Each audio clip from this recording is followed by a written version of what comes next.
I stood in the middle of the hall, holding a glass of champagne when the video appeared on the screen. The entire crowd froze. My wife, her lover, their dirty secrets in high resolution. This wasn't just betrayal. It was a carefully planned deception, and I did everything to make their exposure an unforgettable show. 3 months ago, I was a happily married man and a successful businessman. Emily and I had a strong marriage, at least that's what I thought. We built our company together, overcame crises, shared victories and failures. But I never suspected that all this time, she was preparing to stab me in the back. The first warning signs were small things: missed calls, sudden trips to visit a friend, emotional distance. I might not have noticed if it weren't for one incident. My lawyer accidentally let slip that Emily had changed the terms of our company shares without my knowledge, increasing her portion. She explained it away as a misunderstanding, but that was the first time I felt something was wrong. The feeling gnawed at me for days. Emily and I had built Horizon Analytics from nothing, turning it into one of Boston's most promising tech consultancies.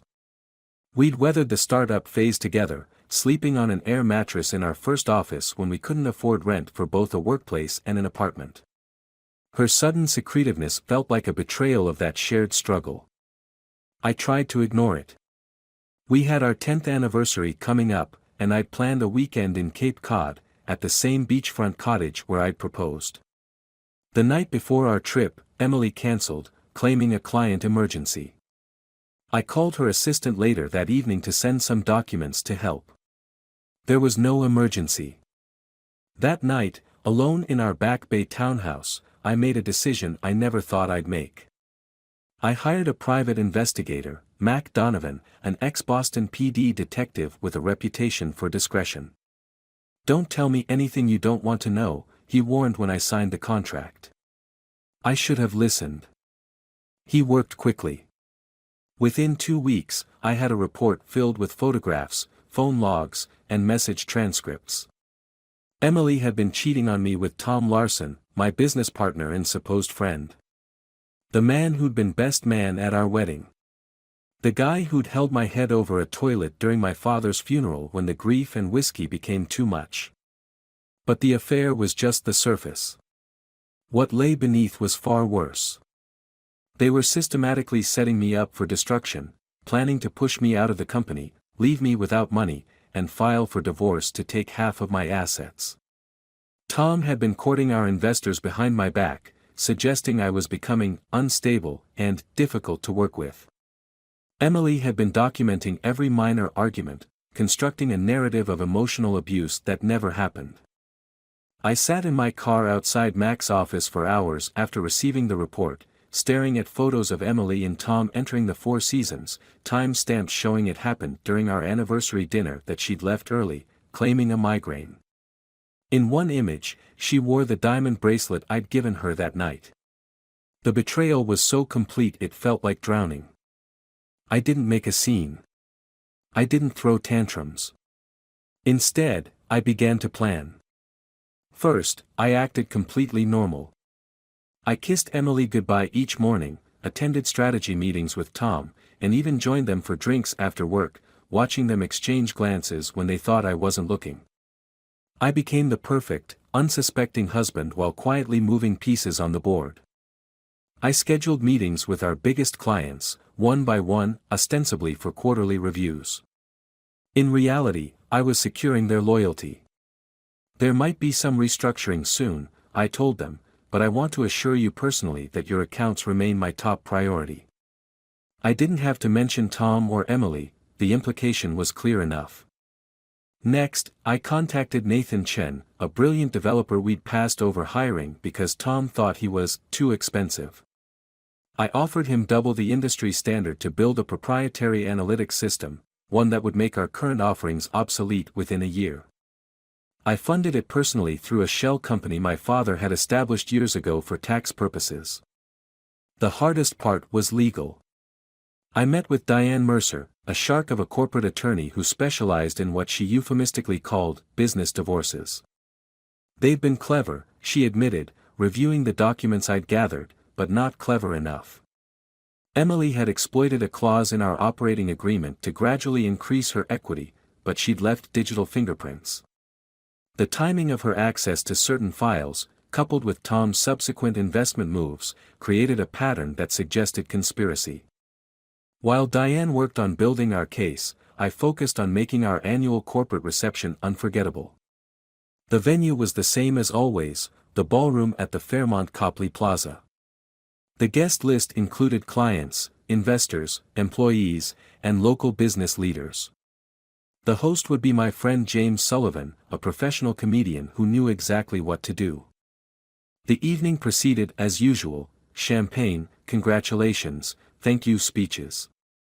Everyone commented on how relaxed I seemed, how generous I was in praising Emily and Tom's contributions to the company's success. Emily wore a red dress I'd never seen before. Tom kept his hand on the small of her back when they thought no one was watching. Then it was my turn to take the stage. I stepped up with a glass in hand, smiled, and turned on the projector. Today is a special day. We're summing up results, thanking colleagues, and, of course, learning something new. The video appeared on screen: Emily and Tom in a hotel room, their whispers, plans for my business, conversations about how they would push me out of the company. The camera captured every word. I'd edited it carefully, removing the more intimate moments, focusing instead on the calculated betrayal. There was Tom, calling me a useful idiot. There was Emily, laughing as she described how I actually believed she had a migraine during our anniversary dinner. The silence in the hall was deafening. Then came the first gasp, followed by muffled exclamations. I watched my wife's face. It grew paler with each second. Tom tried to stand, but he was already surrounded by colleagues, their expressions shifting from shock to disgust. And then I delivered the final blow. You know what's most amusing? I said, raising my glass. I sold my share a month before this. The lawyers have already processed the documents. So, congratulations, guys, now you own a business that will go bankrupt in 6 months.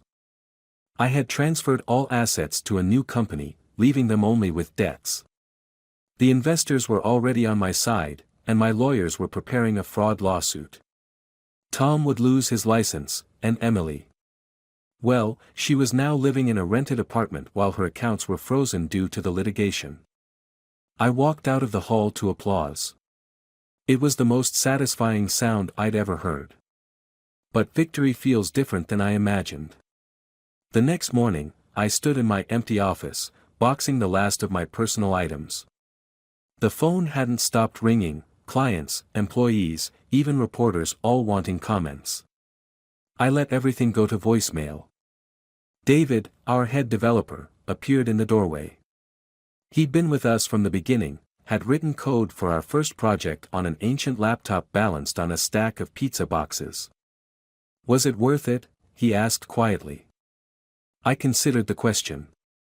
In the space of 3 weeks, I'd secured funding for my new venture, poached our top talent, and warned our major clients away from the sinking ship that was now Tom and Emily's problem. The lawsuit would likely tie them up for years. Emily's carefully cultivated reputation in Boston's business community was in tatters. Tom's professional licenses were under review. I don't know yet, I answered honestly. That evening, I moved into a waterfront apartment in Seaport District, views of Boston Harbor stretching before me. The place felt sterile, impersonal, the opposite of the home Emily and I had built together. I poured myself a generous whiskey and stepped onto the balcony, watching boats move through the gathering darkness. My phone buzzed. A text from Emily: "Can we talk? Please." I didn't respond. Not that night, nor to any of the 27 messages that followed over the next week. Each one more desperate than the last. The final one simply read, "I never meant for it to go this far." The new company, Phoenix Analytics, opened its doors exactly 1 month after the reception. We launched with double the client base Horizon had maintained. Nathan's proprietary system was already revolutionizing how we processed data.